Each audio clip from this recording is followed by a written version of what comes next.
지난주 수요일처럼 오늘 설교도 새 포도주는 새 부대에 이 말로 시작하려고 합니다. 그 사람들은 보통 새로운 일을 시작할 때 이런 말을 하기도 하고 이런 말을 듣기도 합니다. 새 포도주는 새 부대에 넣어야 합니다라는 말을 우리는 자주 하고 자주 듣게 됩니다. 새로운 일을 시작할 때는 새로운 사람과 함께 하는 것이 좋다라는 그런 뜻을 갖고 있습니다. 사람은 그의 생각과 그의 습관이 잘 변하지 않습니다. 그래서 새로운 일을 시작하는데 자기와 같은 생각을 가진 사람들과 함께 일하기를 사람들은 원합니다. 왜냐하면 사람들의 생각과 습관이 잘 변하지 않기 때문에 그 사람들을 고쳐서 사용하는 것보다 같은 생각을 가진 사람들과 함께 일하고 싶어 합니다. 그게 현명한 것일지도 모릅니다. 그런데 만약 정말 완전히 새로운 일을 시작하기 때문에 한 번도 이 일을 경험해 보지 못했기 때문에 못한 그 일을 할 경우에는 누구와 함께 이 새로운 일을 시작해야만 되는 것입니까? 오늘 본문에서 두 사람이 나옵니다.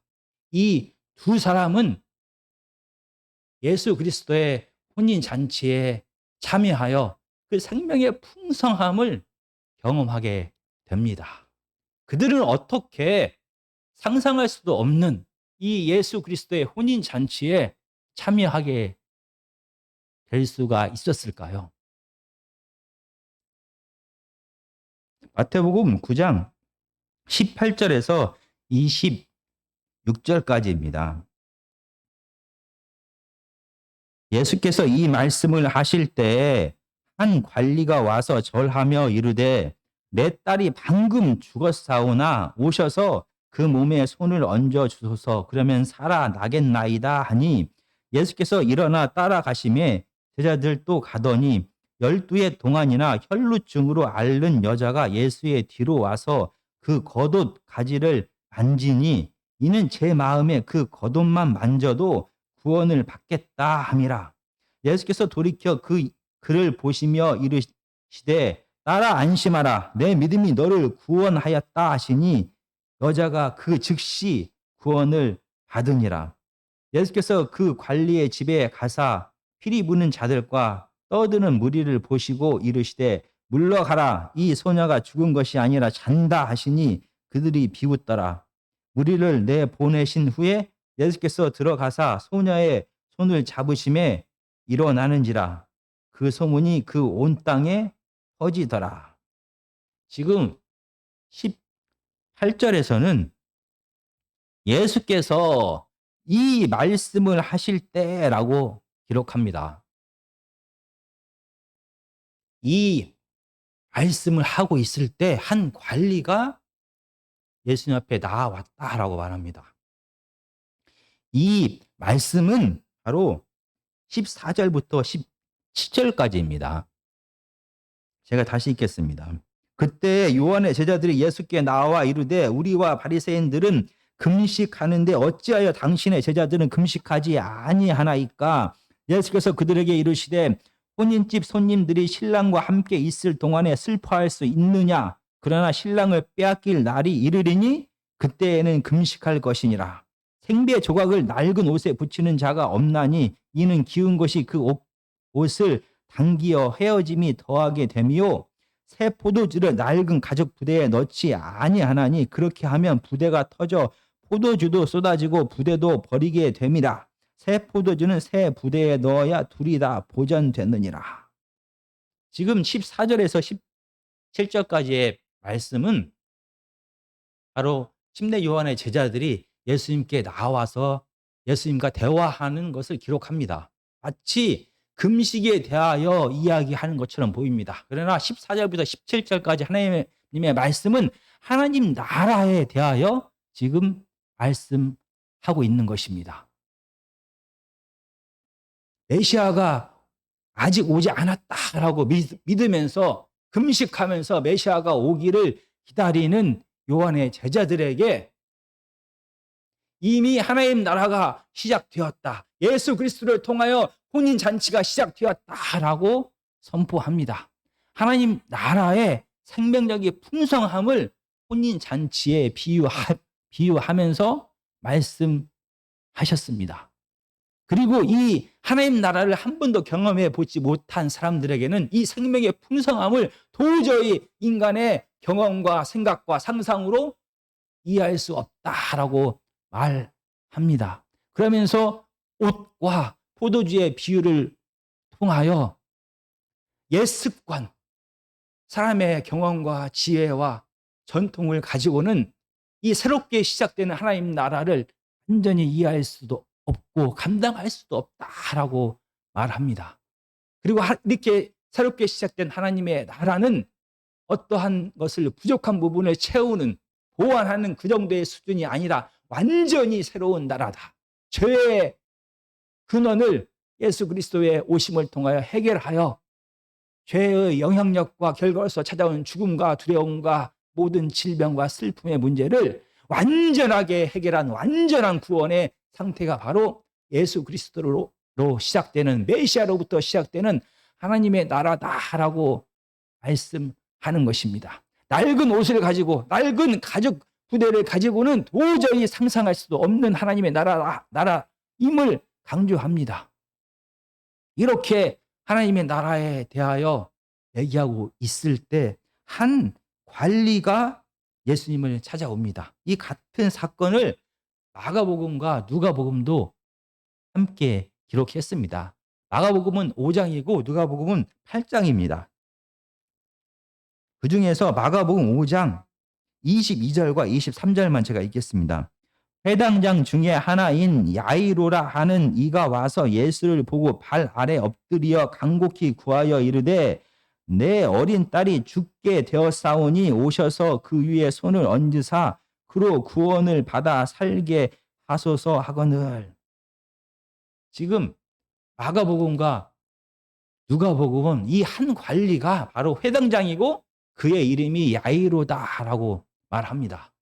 그리고 누가복음 8장에 보면 이 딸이 여러 딸 중에 한 명이 아니라 외딸, 외동딸이다라고 말을 합니다.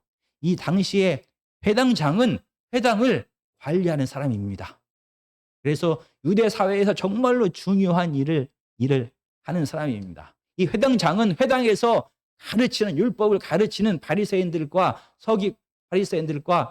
서기관과 아주 친밀한 관계를 맺고 있는 자입니다. 그리고 방금 전에 읽은 것처럼 마가복음과 누가복음은 예수님께 나아올 때 그 딸이 아직 죽지 않았습니다. 병들어 지금 죽어가고 있는 상황에서 예수님께 나와서 고쳐달라라고 말합니다. 그런데 마태복음 9장 18절은 분명히 말합니다. 내 딸이 방금 죽었사오니 와서 살려주십시오라고 말합니다. 이렇게 마태복음은 마가복음이나 누가복음에서 설명하고 있는 구체적인 이 사람에 대한 정보를 다 생략합니다. 그리고 죽었다라고 확실하게 이야기를 시작합니다. 이렇게 마태복음은 마가나 누가복음과 다른 배경 속에서 또 그 이야기의 전체적인 흐름은 같지만 바꿔야 될 부분들은 바꿔가면서 새로운 이야기를 지금 써가고 있습니다. 새로운 주제에 대해서 말하고 있는 것입니다. 오늘 마태복음 9장 18절이 말하고 싶은 주제는 바로 믿음입니다. 믿음. 과연 믿음이 무엇인가에 대하여 강조하기 위하여 나머지 여러 설명들은 다 제하여 버렸습니다. 그리고 나서 이 마태복음 9장 바로 앞에 있는 단락과 하나님 나라가 어떻게 이미 시작되었고 그 나라는 사람의 상상력을 초월하고 있다는 것을 침례 요한의 제자들과의 대화를 통해 말한 그 다음에 이 사건을 의도적으로 배치하면서 진짜 믿음이 무엇인지에 대하여 말합니다. 이 한 관리는 예수님 앞에 나옵니다. 그리고 나서 이렇게 말합니다. 내 딸이 죽었습니다. 그런데 예수님께서 그 몸에 손을 얹고 안수하시면 내 딸이 살겠나이다 라는 얘기를 합니다. 구약의 정결의 법은 죽은 시체를 만지는 자는 부정해진다라고 말합니다. 민수기 9장에서 말합니다. 그래서 7일 동안 거룩한 하나님의 성전 안에 들어갈 수도 없다라고 말합니다. 그런데 이 지금 관리는 유대인의 구약 율법을 잘 알고 있을 것 같은 이 관리는 예수님 앞에 나와서 죽은 시체에 손을 얹고 안수해 달라라고 말합니다. 도저히 낡은 가죽 부대를 가지고 있는 사람들의 생각 속에는 상상할 수도 없는 무례한 요청인 것입니다. 죽은 시체를 만지게 되면 7일 동안이나 성전에 들어갈 수도 없습니다. 그런데도 불구하고 지금 그 죽은 시체를 만지면서 기도해 달라라고 예수님 앞에 무례한 요청을 하고 있는 것입니다. 그리고 나서 만약 예수님이 안수하여 주면, 이 죽은 시체를 만져주시면 내 딸이 살겠나이다 라고 고백을 합니다. 정말 상상할 수도 없는 이야기를 하고 있는 것입니다. 만약 아직 죽지 않았다라고 하면은 가서 기도하고 안수하면은 혹시나 살아날지도 모른다라고 생각할 수도 있습니다. 그런데 지금 마태복음에서 예수님이 죽은 자를 살린 기록이 아직까지 한 번도 나오지 않은 상태입니다. 예수님이 죽은 자를 살렸다라는 소문을 들어본 적도 없는 상황에서 지금 이 관리는 자기의 경험과 지혜와 옛 전통을 가지고는 도저히 상상할 수도 없는, 낡은 가죽 부대를 가지고는 도저히 상상할 수도 없는 그러한 이상한 요청을 예수님께 하는 것입니다. 어떻게 죽은 자를 만지면 부정해지는데 어떻게 죽은 자를 만져달라고 지금 요청하는 것입니까? 죽은 자를 만지면 부정해져서 성전도 들어가지 못하는데 죽은 자를 만졌는데 어떻게 감히 죽은 자가 생명으로 변화되는 그런 것을 상상할 수도 없는 일을 지금 이 관리는 말하고 있는 것입니다. 도대체 그는 어떻게 이러한 믿음을 가지게 된 것입니까? 아마 이 관리는 자기 딸이 아파서 죽어가자 자기가 할 수 있는 모든 것을 다 했을 것입니다. 좋은 의원들을 다 찾아다녔고, 그리고 종교 지도자들을 통하여 와서 안수하도록 분명히 요청했을 것입니다. 그러나 아무런 소용이 없었습니다. 그리고 마침내 이 사랑하는 딸이 죽어갑니다. 아마 이 관리는 사랑하는 딸을 위하여 많은 수단과 방법을 다해 최선을 다하면서 어느 날 예수님에 대한 소문을 아마 들었을 것입니다. 그분은 모든 병든 자를 고친다라는 소문을 들었습니다. 이제 마지막으로 그가 갖고 있는 유일한 희망은 예수 그리스도입니다. 그에게 가면 어쩌면 내 딸의 질병이 살아날지도 모르겠다라는 마음을 가지고 예수님을 찾기 시작합니다. 소문을 듣고 계속 찾아가다 보니까 예수님이 마태의 집안에서 죄인들과 세리들과 함께 잔치를 베풀고 있는 것입니다. 사람들이 너무나 많이 꽉 찼습니다. 질병에 걸린 자, 그리고 예수님을 보기를 원하는 자, 세리와 마태와 죄인들로 이 집 주위가 완전히 사람으로 인산인해를 이루었습니다. 이 관리는 예수님을 찾아갑니다. 비집고 예수님 앞에 서서 예수님을 이 눈앞에 보입니다. 이제 가서 얘기를 하면 됩니다. 그때 뒤에서 누군가가 이 관리인을 잡았습니다. 집에서 온 하인입니다. 하인이 이 관리인에게 이렇게 말합니다. 이미 딸이 죽었습니다. 정말 혹시나 예수 그리스도를 만나면 그분이 자기 집에 와서 자기 딸을 살려줄 것이라는 마지막 희망을 가지고 예수님을 찾아왔는데 방금 하인으로부터 당신 딸이 죽었습니다 라는 얘기를 그는 듣게 됩니다. 그는 가슴이 메어집니다. 모든 희망이 다 사라져 버렸습니다. 눈물을 흘리면서 엎드려 울고 있을 때 모든 절망 가운데서 그는 한 소리를 듣게 됩니다. 바로 예수님과 요한의 제자들이 하는 이야기를 그는 듣게 됩니다. 요한의 제자들에게 바로 너희들이 기다리고 있는 신랑 대신 예수, 메시아가 바로 나다. 나를 통하여 이미 하나님 나라가 시작되었다. 내가 바로 그 하나님 나라를 시작하는 메시아다라는 것을 선포하시는 소리를 그는 거기서 듣게 됩니다. 그리고 낡은 생각을 버리고 네 경험을 다 버리고 네 생각을 다 버리고 네 전통을 다 버리고 하나님 앞에 나왔을 때 비로소 이 혼인잔치에 참여할 수 있고 혼인잔치에 참여하는 자는 생명의 풍성함을 맛보게 되고 생명의 충만함을 경험하게 될 것이다 라는 예수님의 소리를 듣게 됩니다. 그는 눈물을 멈추고 예수님 앞에 나아갑니다. 그리고 나서 18절처럼 이렇게 말합니다. 내 딸이 방금 전에 죽었습니다. 그러나 예수님께서 안수하시면 살겠나이다 라고 고백을 하게 됩니다.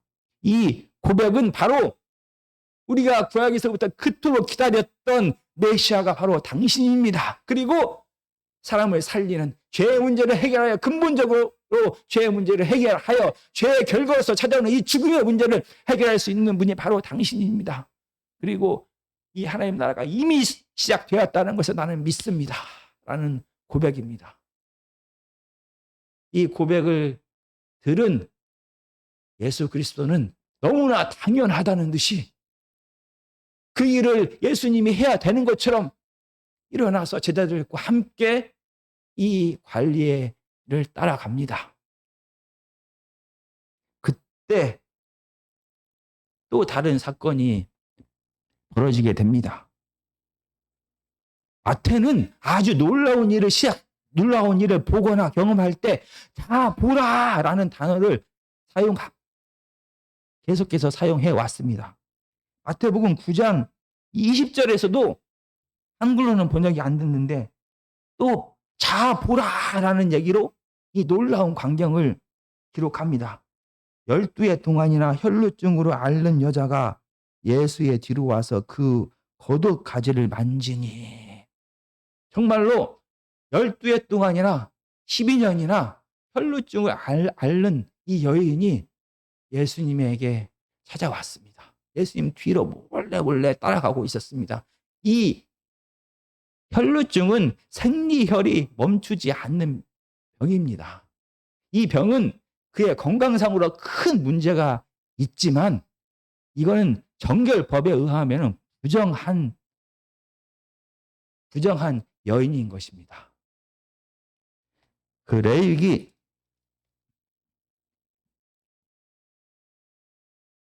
15장 25절에서 27절까지 제가 읽어보겠습니다.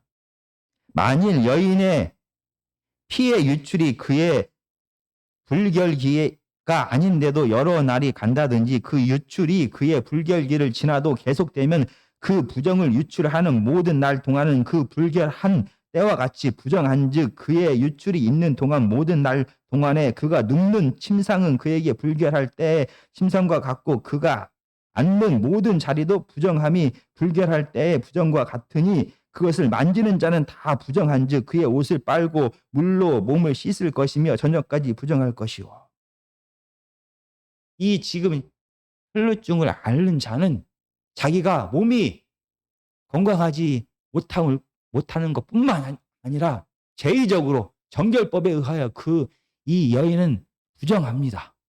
자기만 부정한 것이 아니라 이 여인이 만지는 모든 사람, 모든 물건들은 다 부정합니다. 이 여인과 접촉하는 모든 물건과 모든 사람들은 부정합니다. 그러면 이 혈루증을 앓는 여인은 함께 살 수가 없습니다.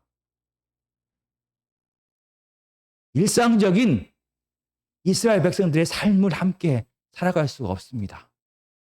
거기에 이 혈루증을 앓는 여인은 사회적으로 이렇게 격리되어서 혼자 따로 살아갈 뿐만이 아니라 하나님의 거룩한 성전에 들어갈 수도 없습니다. 하나님의 제사에 예배에 참여할 수도 없습니다. 이 여인은 자기의 몸이 아파서 병들어서 힘들 뿐만이 아니라 사회적으로 종교적으로 그의 삶은 제한을 받게 됩니다. 하나님의 백성으로서 일상적인 삶을 살아갈 수 없는 자가 바로 혈루증을 앓는 이 여인인 것입니다. 이 여인은 12년 동안이나 이렇게 고통 가운데 살고 혼자 살고 있습니다. 어느 날 그는 예수 그리스도에 대한 소문을 듣게 됩니다. 그분이 모든 병든 자들을 다 고치신다라는 소문을 듣게 되었습니다. 그는 이 여인의 가슴은 뛰기 시작했습니다. 거기에 더해서 이 예수님이란 분은 유대 사회에서 부정하다라고 해야 만지지도 않는 문둥 병자를 만지면서 그의 병을 고치셨다라는 소문을 듣게 되었습니다. 그래서 이 죽음과 같은 외로움과 질병 가운데 살아가는 이 한 여인은 다시 희망을 꿈꾸게 되었습니다. 내가 예수님을 만나면 예수님은 어쩌면 다른 사람들 나를 부정하다라고 말하며 옆에 오지도 못하게 하고 나를 격리시켜서 죄인처럼 쳐다보는데 예수님은 이 모든 문제를 해결해 줄 수 있지 않을까라고 기대를 합니다. 그리고 마침내 그는 결단합니다. 목욕을 깨끗이 하고 새로운 옷을 2겹, 3겹 꽉 껴입고 예수님을 찾아갑니다. 예수님이 지금 마태의 집에 있다라는 얘기를 들었습니다. 정말 많은 사람들이 모여 있습니다. 그 사이를 비집고 조심스럽게 예수님 앞에 다가갔습니다. 예수님과 제자들과 그리고 예수님과 함께 식사하는 사람들의 모습을 보았습니다.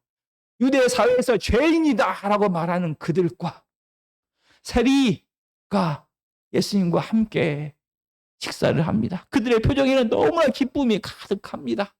이 여인은 그들의 표정을 보면서 예수님이란 분이 질병만 고치는 것이 아니라 저 죄인들과도 함께 하는구나.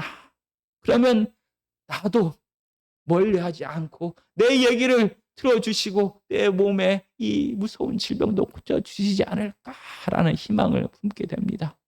한 발짝 두 발짝 더 가는 순간 다시 그녀의 몸에서 피가 나오기 시작합니다.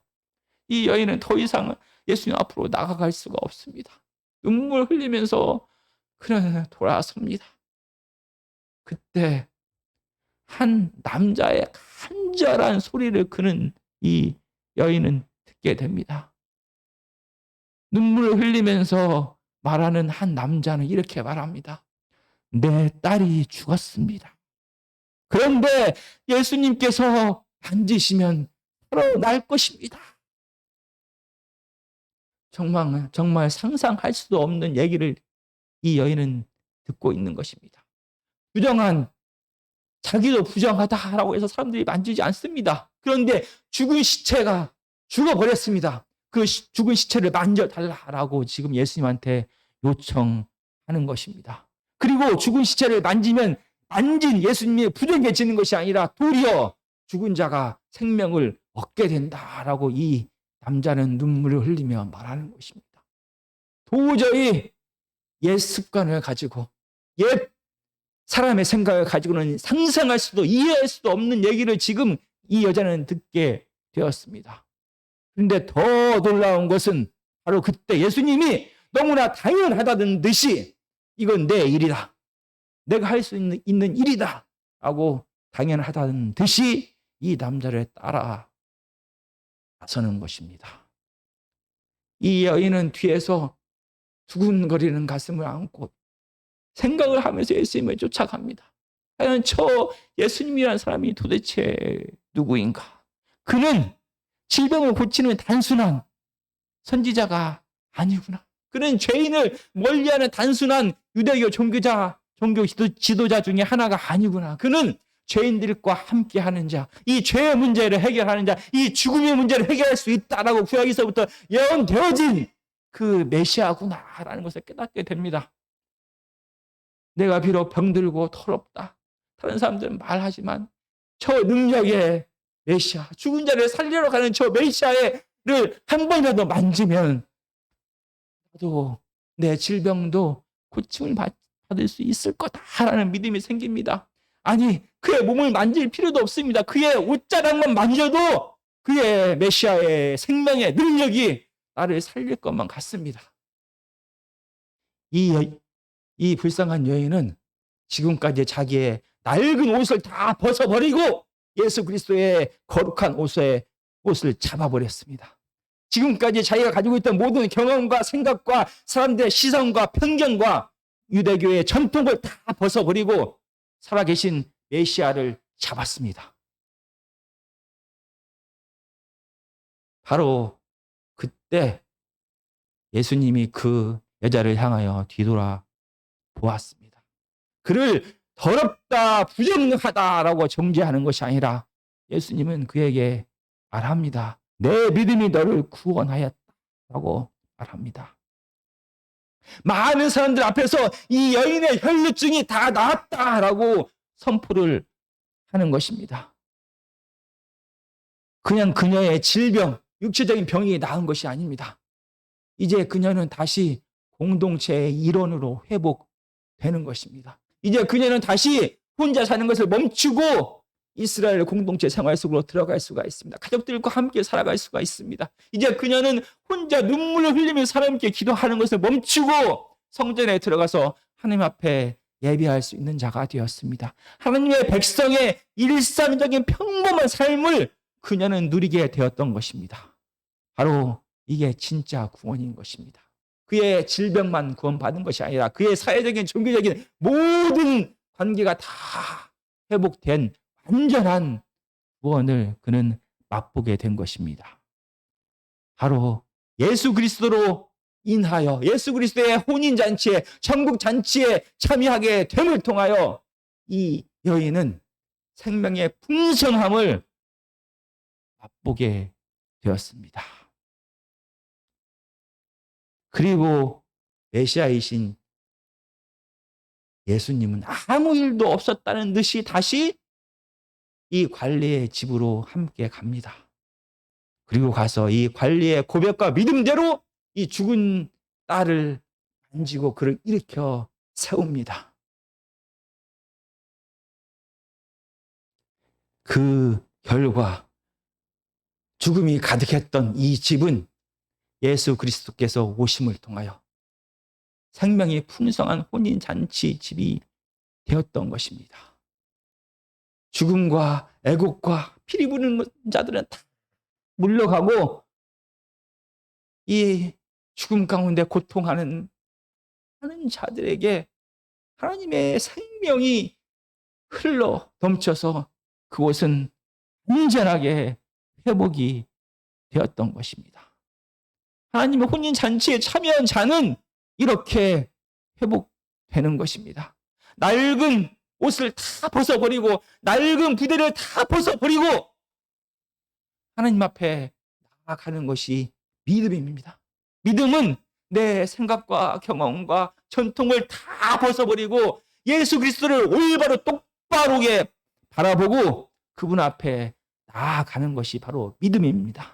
믿음은 낡은 옷을 버리고 낡은 부대를 버리고 새 옷으로 새 부대로 갈아입는 것이 바로 믿음인 것입니다. 오늘 본문은 하나님의 생명이 넘치는 혼인 자리에 누가 참여할 수 있는가에 대하여 말합니다. 그의 지위가, 그의 능력이, 그의 신분이 그로 하여금 하나님의 혼인잔치에 참여하지 못하게 합니다. 그래서 마태는 그가 누구인지 그의 이름이 무엇인지도 다 가려버렸습니다. 오직 이 하나님의 생명의 혼인잔치에 참여할 수 있는 자는 믿음을 가진 자, 예수님의 메시아라는 것을 믿는 자만이 이 혼인잔치에 참여하게 되는 것입니다. 낡은 생각을 가지고 내 습관을 가지고 내 지혜를 가지고 내 경험을 가지고는 도저히 이해할 수 없는 이 예수 그리스도를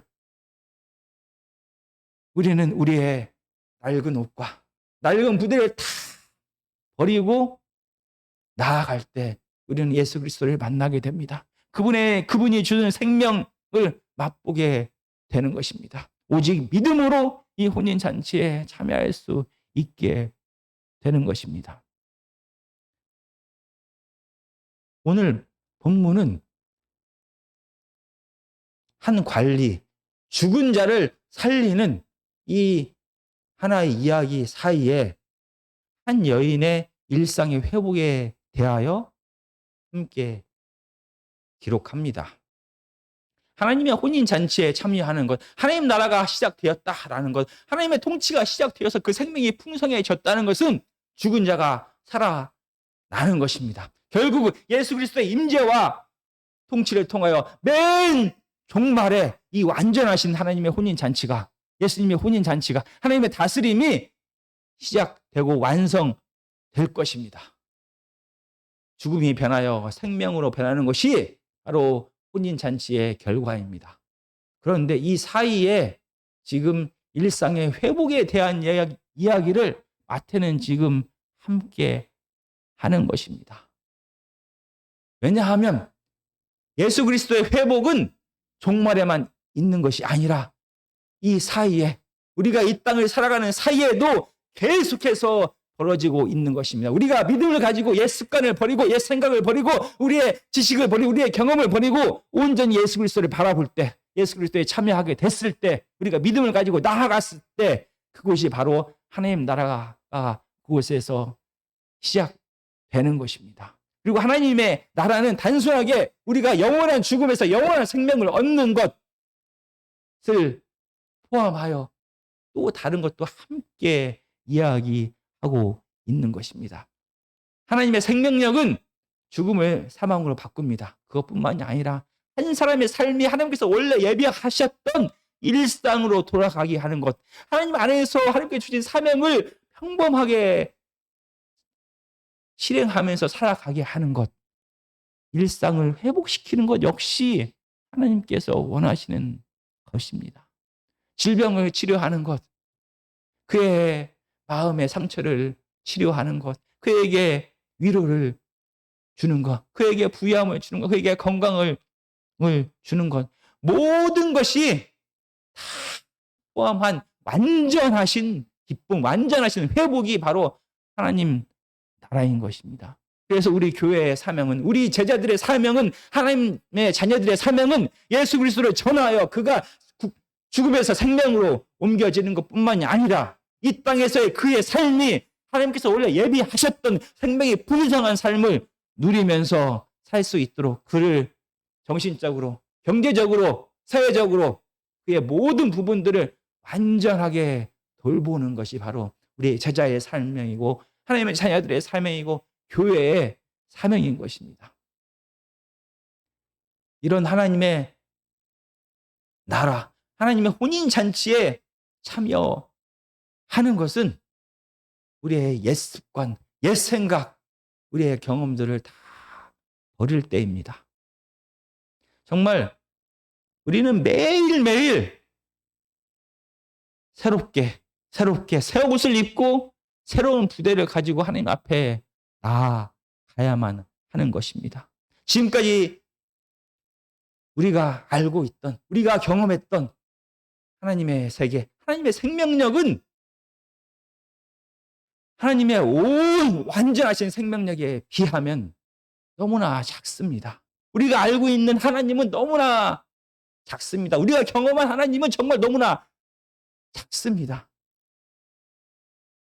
우리가 알고 있는 것이 전부가 아니다라는 것을 우리는 늘 겸손하게 인정해야만 하는 것입니다. 그래서 늘 새롭게 겸손한 마음으로 하나님께서 주시는 모든 것을 있는 그대로 받아들일 준비가 되었을 때 그에게 그전에 경험해보지 못한 그 더 깊은, 더 풍성한 하나님의 나라를, 하나님의 임재를, 하나님의 통치를 경험하게 되는 것입니다.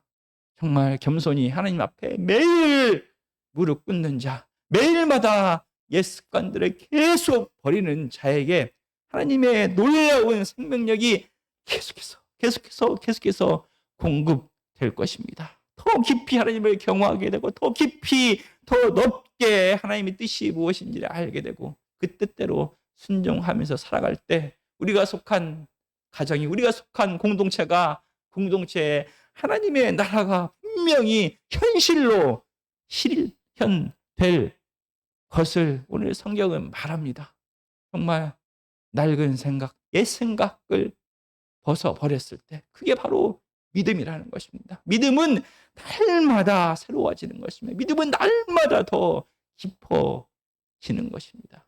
정말 저희가 매일매일 옛 낡은 옷을 벗어버리고 낡은 부대를 던져버리고 예수님 앞에 나아가야만 하는 것입니다. 이게 바로 믿음입니다.